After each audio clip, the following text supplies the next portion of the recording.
Empiezo con esta conferencia, lo primero dando las gracias pues, al equipo directivo por haberme invitado, ¿no?, a formar parte, bueno, pues, de esta conmemoración que queremos hacer desde la escuela al Día de la Mujer, ¿vale? Lo celebramos hoy, aunque realmente el Día de la Mujer Trabajadora es mañana. Y la forma en que lo vamos a hacer, pues, va a ser reflexionando un poquito sobre los estereotipos, ¿vale?, asociados a la mujer. Y para ello, pues os traigo algo de mi campo de estudio, que es el Renacimiento italiano. ¿Y con quién nos vamos a ir? Pues con Botticelli, que creo que os puede sonar quién es Botticelli. Botticelli fue uno de los principales pintores del Renacimiento florentino. ¿Y por qué lo traigo para hablar de la mujer? Pues porque a raíz de sus dos obras más conocidas, la Venus y la Primavera, que son las que veis ahora en pantalla, ¿vale? El nacimiento de Venus y la primavera, se ha consolidado el prototipo, el estereotipo cultural, occidental, tradicional, ¿no?, de la mujer ideal. Y digo, bueno, pues qué mejor forma que coger a lo largo de toda su obra los diferentes tópicos, estereotipos que se han consolidado en la cultura mediterránea, especialmente, sobre cómo debería ser la mujer o de otros tópicos asociados a las mujeres, ¿vale? Vamos a empezar desde el contexto de la mujer divina y llegaremos hasta la mujer cruel, ¿vale? Y cómo, al fin y al cabo, esta cultura ha condicionado la forma en que miramos a la mujer desde el punto de vista de la sociedad y también en la que nos interpretamos y nos miramos a nosotras mismas, ¿vale? Lo último, otra vez, confirmamos, ¿me seguís bien y me oís bien? ¿Voy más lento? ¿Se oye bien todo? Sí. Maravilla, pues venga, nos metemos en el ajo. Pensamos en Florencia y ¿a dónde nos vamos? Pues nos vamos aquí, pensamos en esta maravillosa ciudad. Pero cuando hablamos de Florencia, de la Florencia de Botticelli, no era así. Era más bien algo así, ¿vale? Botticelli nació en 1445. ¿Veis mi cursor? ¿Sí o no? Me da que no veis mi cursor. Bueno, pues nació en esta ciudad, os estaba señalando. No, qué pena. Bueno, no pasa nada. Os estaba señalando el barrio donde nació Botticelli, que es el barrio de Ognissanti. Su padre era un curtidor de pieles, ¿vale? En este contexto, Florencia, en el siglo XV, se había consolidado como una de las ciudades más importantes de Europa. Y ellos, los propios florentinos, para que veáis lo importante que eran las artes para ellos, consideraban que por su arte, por su arquitectura, por su urbanismo, por su escultura, por su pintura, merecía gobernar el mundo entero, ¿vale? Y por eso, en Florencia, surgen las artes del Renacimiento, porque a principios del siglo XV decían cosas como esta: ya no se maravillan de las grandísimas cosas hechas por esta ciudad, la gente que viene a la ciudad, sino que incluso la juzgan suficiente y digna para alcanzar el dominio e imperio de todo el mundo. Es decir, las artes como justificantes, ¿no?, de la civilización de una ciudad, ¿no?, de la grandeza de una ciudad, ¿vale? Pues en ese contexto, la élite estaba asociada a los gremios, que en Italia se llaman artes, ¿vale? En los gremios estaban las grandes familias de Florencia, ¿vale? Ahora os pongo aquí, a un lado veis el emblema del gremio de la lana, y el gremio de la lana pagó ni más ni menos que la cúpula de Brunelleschi, ¿vale? Una de las principales obras del Renacimiento. ¿Por qué? Porque el gremio de la lana, con una de las familias más importantes de Florencia, subvencionaba todas las obras de la catedral. Otro gremio importante, el arte de Calimala. El arte de Calimala se encargaba de hacer tejidos y prendas preciosas a través de lanas importadas, ¿vale? Y vemos aquí un águila, símbolo de imperio, y debajo lo que tiene es un fardo de comercio donde van esas lanas. Y una de las obras que encargó precisamente este gremio fueron las conocidísimas Puertas del Paraíso de Lorenzo Ghiberti, ¿vale? Pero el gremio principal del siglo XV en Florencia es el arte del cambio, es decir, el gremio de los banqueros, ¿Y quién es el líder de ese gremio? La familia Medici. Si os suenan a lo mejor un poquito los Medici fueron los que llevaron a cabo dentro de esta República Florentina, realmente fueron ellos los líderes políticos, tenían una suerte de criptogobierno, ¿no? Un gobierno encubierto, tenían el dominio de la ciudad y bajo su dominio pues florecieron los principales artistas florentinos del Renacimiento. Tenemos aquí a Brunelleschi con su iglesia de San Lorenzo o al propio Miguel Ángel con la Madonna de la Scala, la Virgen de la Escalera. Pero también tenemos a nuestro protagonista, a Botticelli, y os traigo aquí una obra para hacer esta breve introducción donde se representa una adoración de los magos, pero es una adoración de los magos especial, porque realmente es una conmemoración del linaje de los Medici, de estos grandes gobernantes florentinos. Arriba del todo tenemos a Cosme de Medici, que es como el gran, el padre, ¿no? El origen de esta dinastía. Luego sus hijos fueron Piero el Gotoso y Giovanni, cuyos hijos, hijos de Piero, fueron Lorenzo el Magnífico y Giuliano de Medici. Precisamente es Lorenzo el Magnífico el que encarga esta obra y el gran gobernante de la segunda mitad del siglo XV. Y en este contexto, ¿quién tiene a su servicio? A Sandro Botticelli. Y aquí tenéis su mirada, la mirada a través de la cual vamos ya a meternos en la ponencia como tal. A través de su mirada vamos a entender cuáles son los estereotipos, los tópicos que se asociaban a las mujeres de su contexto o que se les reclamaban y que todavía hoy, consolidados, como os decía, como estereotipos, permanecen como parte de nuestra cultura y que a través de las diferentes olas del feminismo, ¿vale?, se han ido desbancando. Así que empezamos con la mujer divina. Bien, bebo un segundito agua y sigo. Bueno, en el contexto de la mujer divina tenemos dos ámbitos. El primero, cómo no, el cristianismo, ¿vale? María, la Virgen María, fue el referente principal, ¿vale?, para las mujeres de la Edad Media y de la Edad Moderna del ideal de mujer. Y por eso la forma en que se representa a la Virgen María siempre manifiesta los ideales femeninos que había en ese contexto. Por eso se la representa pues, con unos cánones clásicos, a nivel de belleza, pues rubia, porque el pelo rubio era el ideal de belleza, cejas finas y arqueadas de color marrón, ojos grandes almendrados marrones, la piel blanca y tersa. Así representan a María porque es su concepción de la mujer perfecta. Pero además María en sí misma es un ejemplo de virginidad y de maternidad a la vez que de fuente de virtudes, ¿vale? Aquí la vemos en un nacimiento. Pero vamos a ver cómo representan a María, esa figura a la que las mujeres del Renacimiento y los hombres del Renacimiento rezaban constantemente y veían a través de las artes, ¿no?, de pintores y escultores.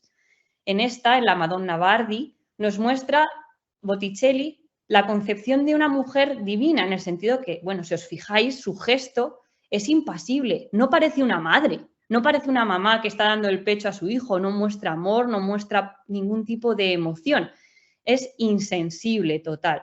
Y eso muestra la imagen de que es la divinidad, porque las divinidades no tienen sentimientos, no tienen pasiones, ¿vale? Pero dentro de ese contexto, aquí también la vemos, en la Virgen del Magnificat, ¿vale? Ese gesto, pues eso, de alguien que está como ausente.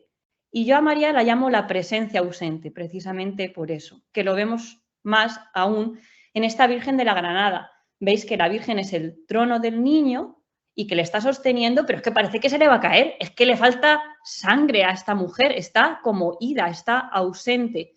Y eso nos lleva directamente a la figura de María, al papel dentro de la historia sagrada de la figura de María, que lo vemos sobre todo en la Anunciación. En el momento en el que la Virgen es anunciada, ¿vale?, por el arcángel San Gabriel, de que va a ser la Madre de Dios, ella lo que dice es: he aquí la esclava del Señor, hágase en mí según tu palabra.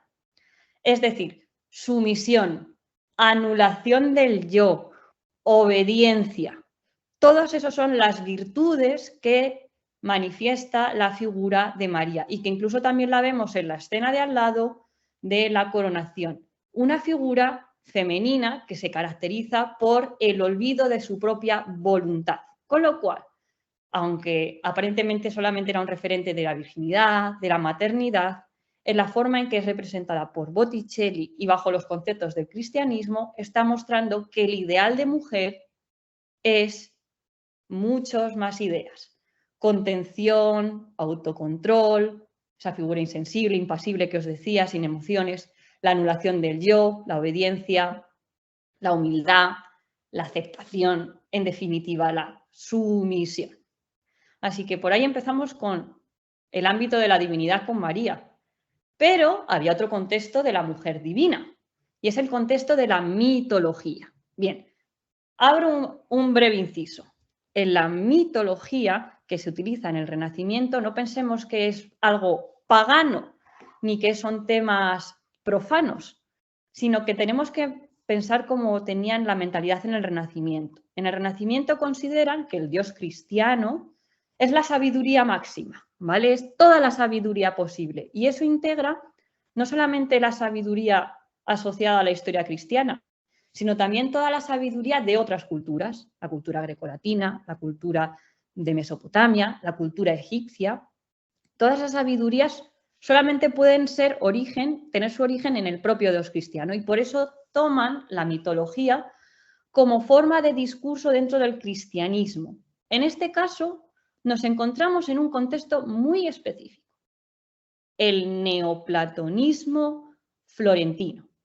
Desde Cosme y luego también con Lorenzo el Magnífico se va a promocionar una serie de filósofos, se van a promocionar las artes, las ciencias y el conocimiento.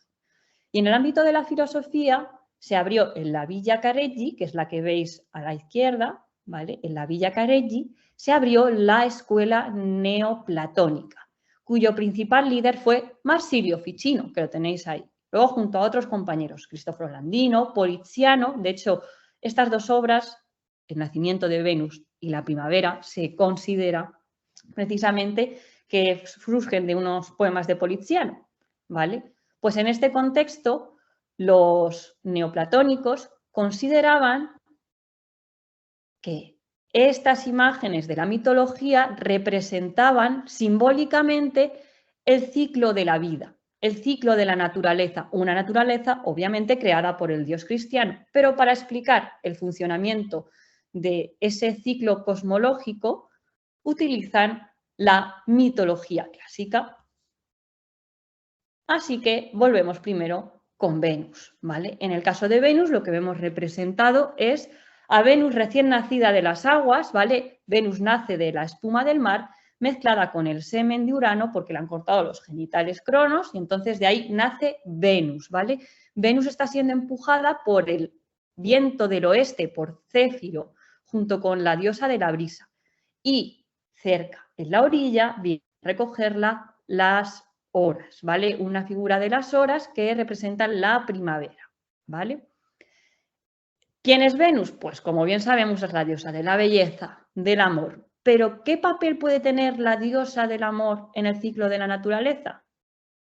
Pues veréis, para el neoplatonismo florentino, la belleza en todo, ¿no? En la naturaleza en general, la belleza provoca deseo, provoca atracción. Y la atracción provoca amor. Y el fruto del amor precisamente es la vida. Con lo cual,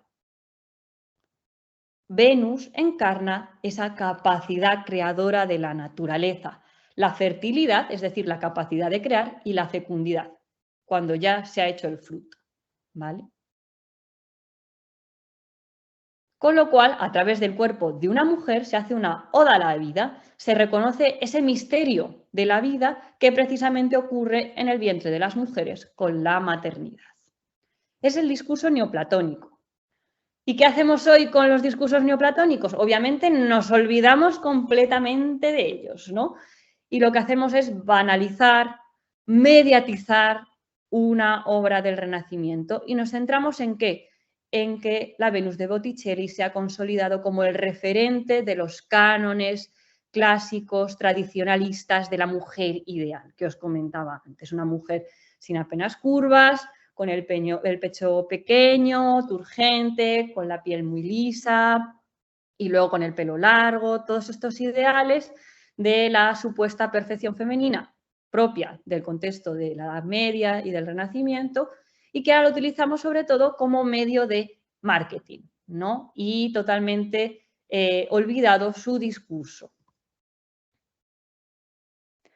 ¿Qué se enfatiza dentro del Renacimiento y que todavía continuamos? Los tópicos de la mujer dentro del contexto del amor y el sexo desde la antigüedad, que son la sensualidad, ese predominio de las curvas, ese desnudo que juega con la ocultación. Por cierto, detalle, inciso, la Venus de Botticelli deja un pecho que se muestra porque ella no está tapando el pecho, está señalando su corazón porque es la diosa del amor.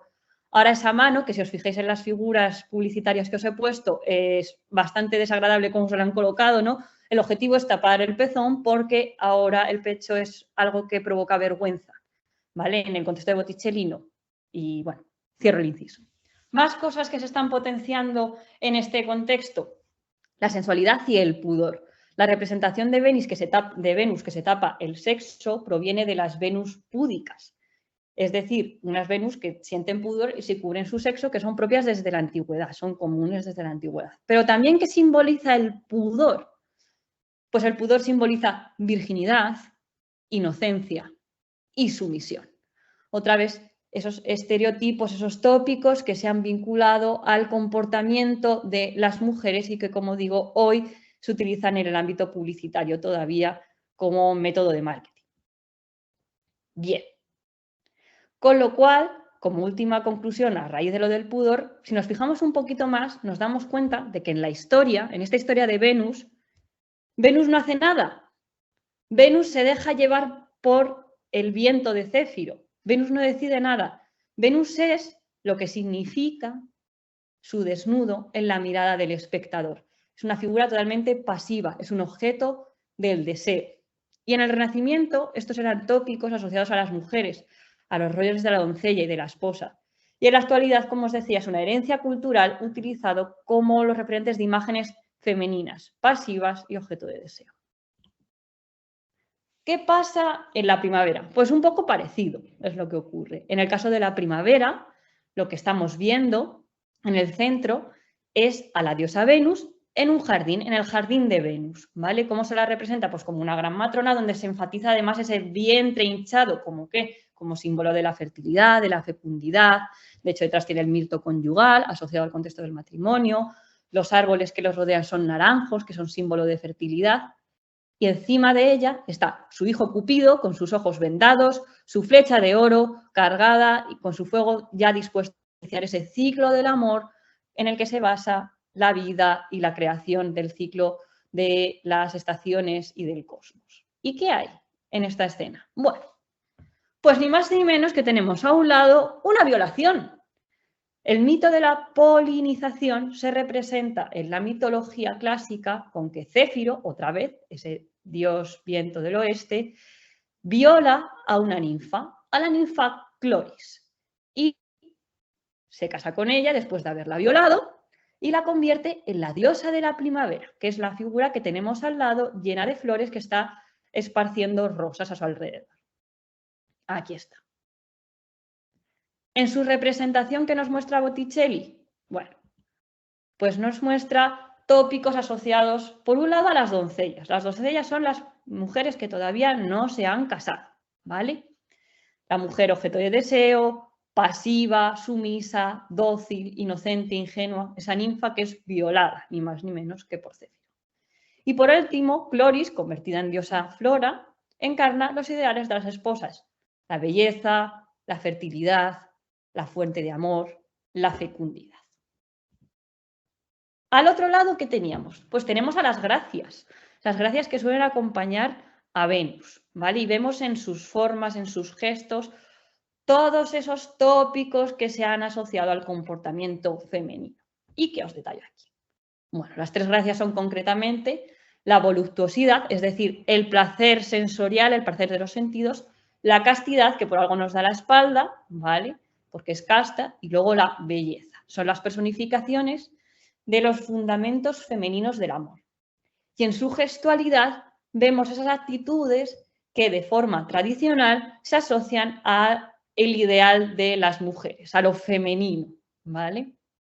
En italiano se resume esa actitud como leggiadria, que podemos traducir con estos términos: gracia, elegancia, delicadeza, dulzura, gracilidad. Todo eso lo vemos en estas gracias, ¿vale? Y ese era el lado más femenino, ¿vale?, de la mujer divinizada. Y ahora el siguiente paso. Vamos al siguiente episodio. La mujer masculinizada. Todo lo contrario. ¿En qué contexto nos vamos a encontrar a la mujer masculinizada? Pues sobre todo en escenas mitológicas o asociadas a la sabiduría. Escenas alegóricas. Como podéis ver, aquí está Palas Atenea. ¿Y qué diferente es de esas gracias? En su actitud vemos que es una figura que en vez de mostrar esa delicadeza muestra como fortaleza, muestra decisión en vez de la pasividad, ¿no?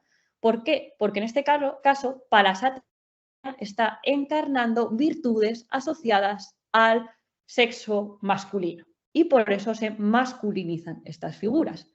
Concretamente, Palas Atenea simboliza en este caso la inteligencia, la sabiduría que domina las pasiones, y por eso vemos que le coge del pelo al centauro. El centauro es el símbolo del hombre dominado por la ira, en general por las pasiones, y por eso es medio animal, porque es la mitad bestia, porque las bestias son las que no puedan dominar sus pasiones, ¿vale? Con lo cual ahí tenemos al centauro dominado por la inteligencia de una Palas Atenea deliberadamente masculinizada.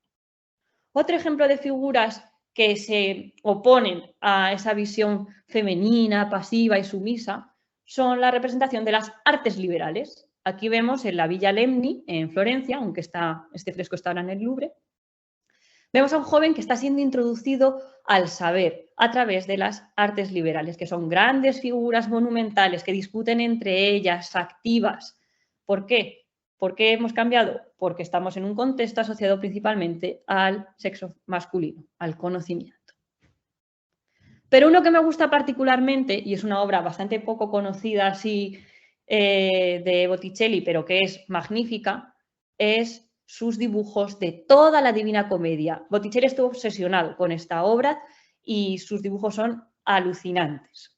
Os recuerdo que en la Divina Comedia el protagonista es Dante, su autor, que va recorriendo el infierno, el purgatorio y luego llega al cielo, ¿vale? Y en el contexto del paraíso, del cielo, su guía va a ser su antigua amada, Beatrice, que la vemos aquí a su lado mucho más grande que él. ¿Veis? Es una figura monumental, es una figura que le está desvelando los secretos del cosmos, ¿vale? Y lo que muestra Botticelli precisamente es eso, una gran mujer, una mujer decidida que le está explicando e incluso intimidando a Dante. ¿Veis esos gestos que hace o le explica con más dulzura? O incluso esta escena que siempre me ha encantado, como en Dante, cuando están ascendiendo en esas esferas celestiales, ¿no?, del cosmos, según lo interpretaban en la Edad Media, tiene miedo y ella le coge con toda su seguridad, ¿vale? Todo esto son virtudes asociadas al contexto masculino. Y por tanto, una figura masculinizada. Y para terminar con esta parte de la visión masculinizada de la mujer, nos vamos a ir a la representación de la verdad. Aquí tenemos la calumnia de Apeles, no voy a explicar la calumnia de Apeles, nos vamos a centrar en la figura de la izquierda. ¿Qué diferente es este desnudo del desnudo de Venus? ¿Vale? Aquí tenemos a la figura de la verdad que da testimonio de lo que ocurrió cuando se calumnió al pintor Apeles. Y en la forma en que lo representa Botticelli, ha limado las pocas curvas que tenía la Venus y su pecho, sus gestos, todo está mostrando frente a la pasividad, la decisión, frente a la forma de lo femenino, la forma de lo masculino, ¿vale? Con lo cual, aquí os lo contrapongo. Del contexto de lo masculino que es activo a lo pasivo, las figuras dominantes de lo masculino a la sumisión, figuras rigurosas frente a las figuras dulces, el aplomo de estas figuras masculinas frente a lo grácil, la fuerza frente a la delicadeza, figuras conscientes, decididas, frente a otras ingenuas e inocentes. Vamos al siguiente. Voy muy rápido porque como hemos empezado muy tarde, pero espero que me estéis siguiendo bien y se esté entendiendo bien. Y bueno, sobre todo que os esté resultando interesante. Bien, después de lo divino, de la figura masculinizada también asociada pues, a la alegoría, vamos al contexto del retrato. La mujer real, porque el retrato no suele ser muy real, suele ser idealizado, ¿vale? Entonces, por eso lo dejamos en mujer real.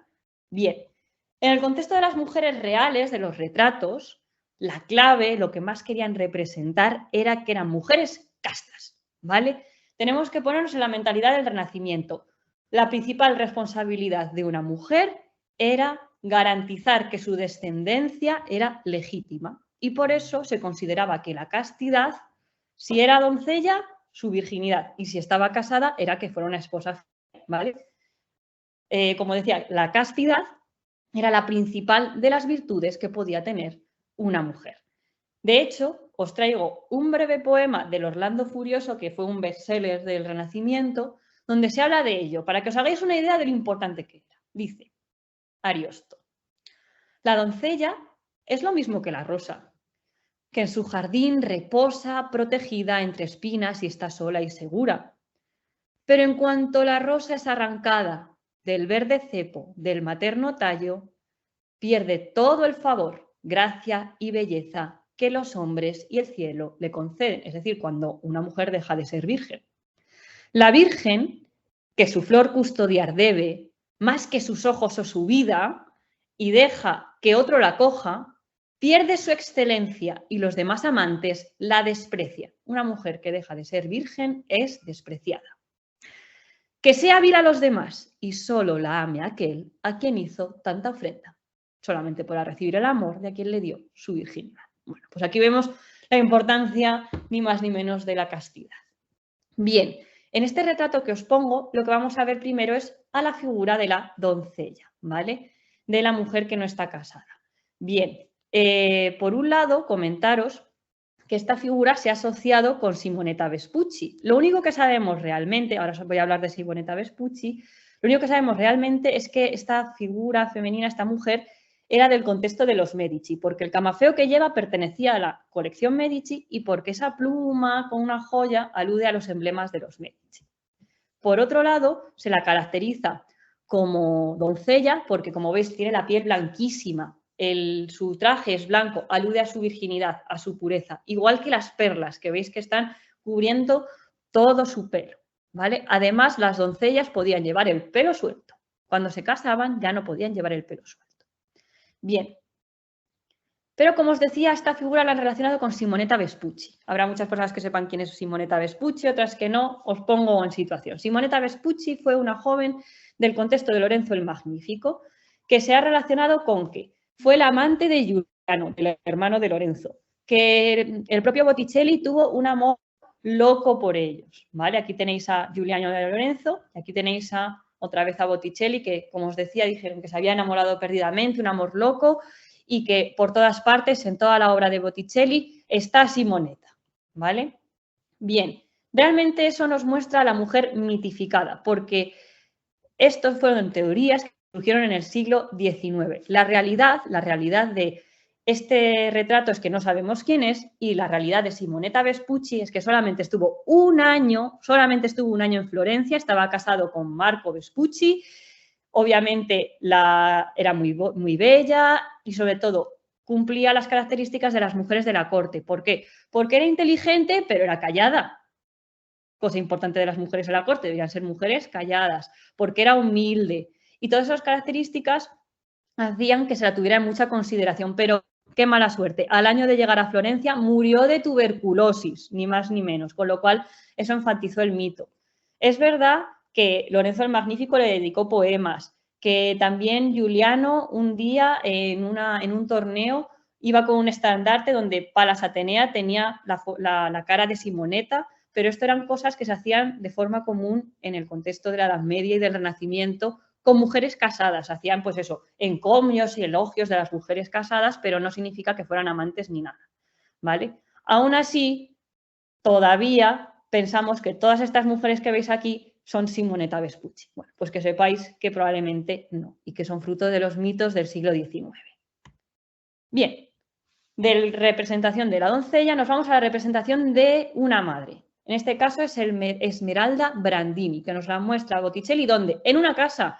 ¿Por qué? Porque la castidad se preserva mejor dentro de una casa, ¿vale? De hecho, en los cuadros de los hombres, lo que se mostraba por detrás eran espacios abiertos, por lo general. ¿Pero esto por qué era? No solamente por custodiar la castidad, sino sobre todo porque las mujeres tenían la responsabilidad de gobernar las casas. Aquí nos muestra a una Esmeralda que es la matrona, la gran señora de la casa, ¿vale? ¿Qué más cosas nos dice el cuadro? Pues que esta mujer está casada, veis que lleva su pelo recogido, incluso está cubierto, que es una gran amante de su marido con su vestido rojo que alude precisamente a ese amor y además alude a la maternidad, que si veis pues tiene esa mano sobre el vientre totalmente hinchado, haciendo que el objetivo, el papel que tenía una mujer casada, ser mamá. Pero dentro de este contexto aprovecho para traeros una obra que no es de Botticelli, sino que es de Verrocchio, del maestro de Leonardo, de este mismo contexto, que muestra una de las crudas realidades del parto. Y es que las mujeres en los partos tenían mucho riesgo de fallecer. Aquí lo que vemos es la sepultura de Francesca Pitti Tornabuoni, que falleció dando a luz a su hijo Giovanni. Y para que os hagáis una idea, si los hombres cuando morían en batalla consideraban que era una muerte heroica, lo mismo lo consideraban con las mujeres que morían en el parto, ¿vale? Una muerte heroica.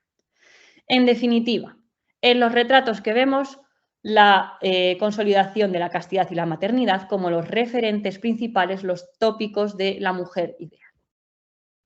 Bien, siguiente. Venga, ya va quedando menos, ánimo.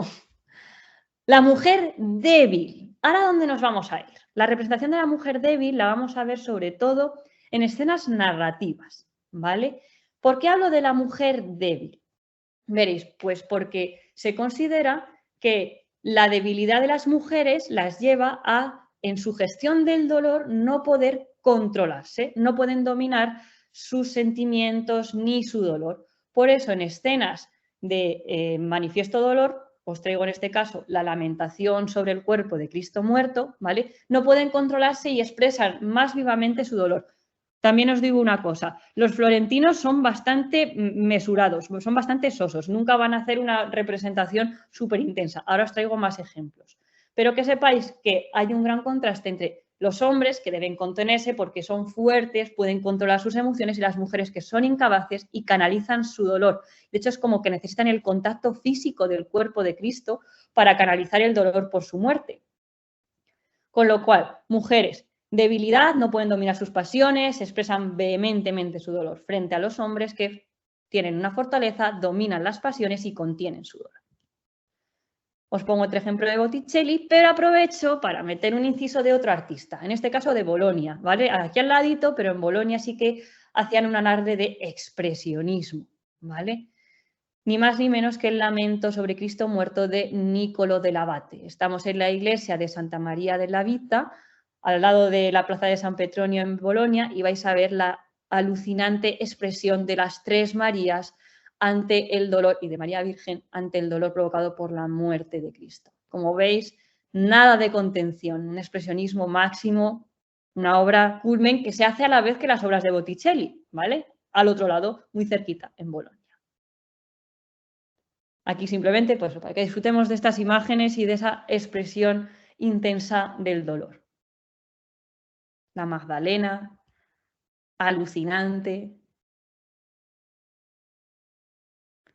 Y qué contraste con el pobre Juan, que no puede expresar su dolor. Pobrecito, ¿por qué? Porque es un hombre, ¿no? Y aquí los tópicos son presa de todas las personas que tienen que adaptarse, ¿no?, a esos estereotipos. Pobrecito Juan, que se tiene que estar ahí doliendo de la muerte de su primo y maestro, de una forma tan contenida. Otro ejemplo de Botticelli, para cerrar con el ámbito de la mujer débil, es la escena que vemos aquí. En este caso es un detalle de la vida de San Zenobio. Como vemos, la gestión del dolor sobre todo se asocia a relaciones de madres e hijos. En este caso, un niño que estaba jugando en la calle es lamentablemente atropellado por un carro. Vemos cómo se dirigen hacia él, pues dolientes la mamá y familiares, y se lo llevan a San Zenobio. San Zenobio obra el milagro y resucita al niño, ¿no? Y vemos aquí esos gestos expresionistas, ya os digo, los florentinos dentro de su expresionismo siempre muy comedido, porque para algo son florentinos, ¿vale? pero esa expresión del dolor por la debilidad femenina. Bien, siguiente punto, queda este y otro más y ya termino, ¿vale? La mujer culpable. Vamos a seguir en este caso con las escenas narrativas, ¿vale? Bueno, suena el timbre, espero en 5, como mucho 10 minutos haber cerrado y lo siento de nuevo, ¿vale? En este caso continuamos con escenas narrativas. ¿Dónde se representaban estas escenas narrativas? ¿Por qué es importante? Pues se representaban en casone. Estos casone, ¿vale? Eran una serie de arcas que se regalaban a propósito de los matrimonios, ¿vale? Y en estas escenas matrimoniales lo que se representaba, ¿vale? Eran pues diferentes historias. Y una de esas historias que os traigo aquí es la historia de Lucrecia, ¿vale? Lucrecia era una mujer que vivía en Roma cuando era una monarquía, al final de la monarquía. Era una mujer de la élite, una mujer patricia, que estaba casada, pero tuvo la mala suerte de ser bella, de ser estupendísima y de que ella se enamorara el hijo del rey, ¿vale? Sexto Tarquinio. Entonces, una noche que el marido de Lucrecia se había ido, Sexto Tarquinio se metió en su casa, se metió en su alcoba y Lucrecia creía que era su marido, que había regresado, pero no. Era Sexto Tarquinio y la violó. Cuando Lucrecia se dio cuenta de que había sido violada, ni más ni menos que habló con su padre y con su marido reclamando venganza y ella, he aquí la clave, por la vergüenza de haber sido violada, se quitó la vida y encima, vamos a volver aquí, se quitó la vida, ay, perdona, que esto no os lo he explicado, bueno, me lo salto para ir más rápido. Y dijo, ninguna mujer quedará autorizada con el ejemplo de Lucrecia para sobrevivir a su deshonor. ¿Por qué? Porque la castidad es sinónimo de honra de toda la familia. En el caso de Lucrecia había sido vulnerada esa honra, con lo cual se decide quitar la vida y decir, nadie podrá vivir deshonrada, violada, con mi ejemplo y no quitarse la vida, ni más ni menos. Con lo cual, que nos dicen que las mujeres que son violadas son ni más ni menos que culpables y que solo el suicidio puede explicar su culpa y su vergüenza. Muy bien, os recuerdo que esto es un regalo de bodas. Qué bien, estupendo. Siguiente historia, ya nos queda muy poquito, lo prometo. Tenemos la historia de Virginia, otra vez casos relacionados con temas de violaciones y el papel de la mujer. En el caso de Virginia, nos encontramos en el contexto de la República Romana. Virginia era una mujer plebeya que estaba comprometida con el tribuno de la plebe, que era un político importante que representaba a la plebe en el contexto de la política romana. Pero se enamoró de él un decemviro, es decir, un político del patriciado, ¿vale? Que se llamaba Apio Claudio. Virginia le rechaza, por supuesto, y este decemviro, Apio Claudio, decide hablar con uno de sus aliados, que se llama Marco Claudio, para que un día, en medio de Roma, intente raptar a Virginia diciendo que es su esclava. Les llevan a juicio por este hecho. ¿Y quién es el juez? Vaya por Dios, si es Apio Claudio, el hombre que está enamorado de Virginia y que le ha pedido precisamente a Marco Claudio que urda esta estratagema. Virginia no puede defenderse y deciden que efectivamente es esclava de Marco Claudio. Bueno, los alumnos de segundo sabéis que ser esclava suponía que podías obviamente ser violada porque eras posesión y no eras persona, ¿vale? Con lo cual, en cuanto el padre y el prometido de Virginia se enteran de que ha sido reconocida como esclava de Marco Claudio, ni más ni menos que su padre mata a su hija diciéndole, así hija mía, yo reivindico tu libertad de la única manera que está a mi disposición. Con lo cual, la mujer es castigada por los delitos de otros a causa de los preceptos sociales. Y por último, la mujer cruel. En este caso nos vamos a ir con Boccaccio, nos vamos a ir al Decamerón de Boccaccio, ¿vale? A la historia que se cuentan en el día quinto, la octava historia que se cuentan, es la historia de Nastalio de Leonesti. Bien, Nastalio de Leonesti, que nos la muestra también, esto también era una obra que se había regalado por unas bodas, ¿vale? Las tenemos en el Prado, pues Botticelli nos muestra esa historia, que cuenta que Nastalio se había enamorado de una joven y esta joven le rechaza y lo peor, por eso es cruel, encima le desdeña. sus amigos le dicen a Nastaño, ala, vete al pueblo de al lado, desconecta, a ver si te repones pues, de este mal golpe. Entonces Nastaño un día estaba pues, paseando por el bosque, meditando en su amada, y de repente oye gritos y oye llantos. Y levanta la mirada y se encuentra una mujer desnuda huyendo. De repente, delante de sus propias narices, dan caza a esta mujer, unos mastines que la apresan por sus caderas y detrás un caballero con un estoque la alcanza, la saca el corazón, por la espalda le saca los riñones y se los da de comer a sus perros. Obviamente Nastaño está espantadísimo porque dice, la leche que está pasando aquí, y el caballero decide contarle su historia. Y le dice, verás, yo estaba muy enamorado de esta mujer y ella me rechazó. Yo estaba tan triste por ese rechazo que decidí suicidarme y esta mujer se alegró de mi desgracia. Mujer cruel, que te alegras de la desgracia ajena, ¿no? Con lo cual, cuando esta mujer falleció, ambos, él por el suicidio y ella por ser cruel, fueron condenados en el infierno y su castigo es repetir una y otra vez esta escena en la que se produce la cacería de la mujer que ha rechazado al hombre. Entonces Nastaño piensa, qué interesante. ¿Y si invito a toda la familia de la mujer que amo a hacer un banquete y de repente, en medio del banquete, ocurre la cacería? Como veis, están todos espantadísimos. ¿Qué está pasando? ¿Por qué? Pero Nastaño, le vemos en el centro de la escena, les calma y les explica, no, verdaderamente es esta historia. En ese momento, la enamorada de Nastaño siente los perros mordiendo sus caderas y dice la historia de Boccaccio que su odio tornó en amor y le dijo a su criada, que lo veis a la izquierda, que hablara con Nastaño diciéndole que le quería muchísimo y que haría todo lo que él quisiera. Y dijo, hombre, pues bueno, pues ya que estamos, si tú quieres, pues yo quería que fueras mi esposa. Y al domingo siguiente, sin perder ni un minuto, se casan. Esta imagen se ve peor porque pertenece a una colección privada.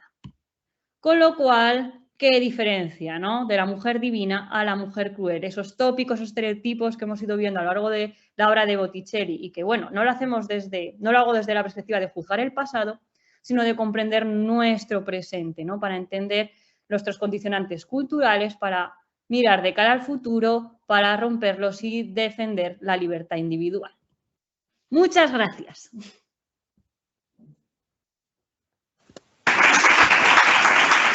Ay, pues nada, nos vemos en el recreo, que no dejo un poquito.